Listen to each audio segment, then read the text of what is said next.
வளங்களும் அவற்றின் பயன்பாடுகளும் இந்த பூமியை அழகுபடுத்தி பார்ப்பதற்கு எத்தனைக்கும் நேரத்தில் பல போர்களும் பல தொற்று நோய்களும் மனிதனத்தை அழிப்பதற்கு முக்கியத்துவம் பெற்று வருகிறது.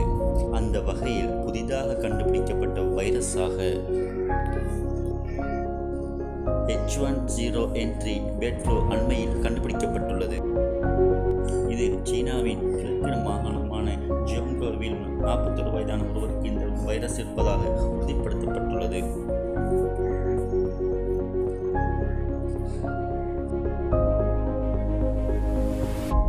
இந்த வைரஸ் கோழிப்பண்ணையிலிருந்து தோற்றம் பெறுவதாக தெரிவிக்கப்படுகிறது. அதேபோல் ரஷ்ய நாட்டில்